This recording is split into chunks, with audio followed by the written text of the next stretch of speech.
अस्सलाम वालेकुम। कैसे हैं बच्चों आप? उम्मीद है कि आप सब खैरियत से होंगे। तो आज का लेक्चर स्टार्ट करते हैं। कल आप लोगों को याद है कि मैंने आपको कल हम्द की रीडिंग करवाई थी। तो आज हम हम्द के अल्फाज बानी की याद करेंगे। हम्द की मश्क नहीं है, हम्द के सिर्फ़ अल्फाज बानी हमने याद करने हैं। तो चलें पढ़ना शुरू करते हैं। हम्द अल्फाज बानी।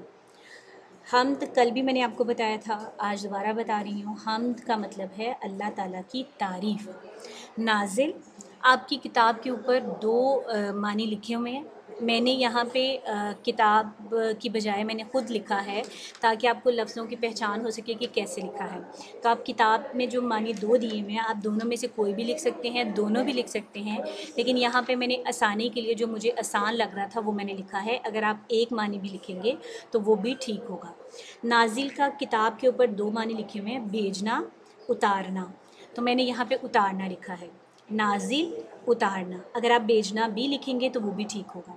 बयान, बयान का मतलब है बात।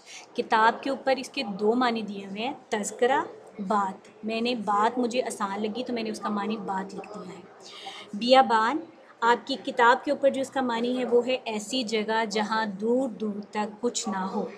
इसका मानी थोड़ा लंबा है तो मैंने आपकी आसानी के लिए वो मानी लिखा है जो कि लिखने में आपको आसानी होगी, वीरान जगह। आप दोनों में से कोई भी एक मानी लिख सकते हैं, दोनों भी लिख सकते हैं। आली शान, ऊंची शान वाले। ऊंची शान वाले मतलब जिनकी बहुत ज़्यादा जिनका रुतबा हो, जिनकी बहुत ज़्यादा इज़्ज़त हो। तो अब मैं दोबारा एक दफ़ा पढ़ती हूँ। हम्द अल्फाज मानी। हम्द अल्लाह की तारीफ़। नाज़िल, उतारना। बयान, बात। बियाबान, वीरान जगह। आली शान, ऊंची शान वाले। दोबारा से एक दफ़ा आखिरी दफ़ा पढ़ने लगी हूँ और आपकी उस लफ्ज़ के ऊपर उंगली होनी चाहिए जो मैं पढ़ा रही हूँ। हम्द अल्लाह की तारीफ़। नाज़िल, उतारना। बयान, बात। बियाबान, वीरान जगह। आली शान, ऊंची शान वाले। आपने इसको याद करना है अच्छे से और फिर इसको लिखने की प्रैक्टिस करनी है। और आप अगर लिख लें तो आप ये मुझे सेंड भी कर सकते हैं, मैं आपकी चेकिंग कर सकती हूँ और आपको फ़ीडबैक भी दे सकती हूँ कि आपने ठीक लिखा है या नहीं लिखा, जो आपको आसानी हो। अच्छा, थोड़ा सा मैं आपको लिखने के बारे में बता दूँ कि आपने लफ्ज़ों को मिला के नहीं लिखना, हर एक लफ्ज़ से दूसरे लफ्ज़ के दरमियान में वक्फ़ा होना चाहिए। जैसे देखें, अल्लाह की तारीफ़, ये तीन अल्फाज हैं और तीनों को एक दूसरे के साथ मैंने मिला के नहीं लिखा हुआ। और वीरान जगह, इसमें भी वीरान के बाद फिर मैंने जगह छोड़ी है, फिर जगह लिखा है।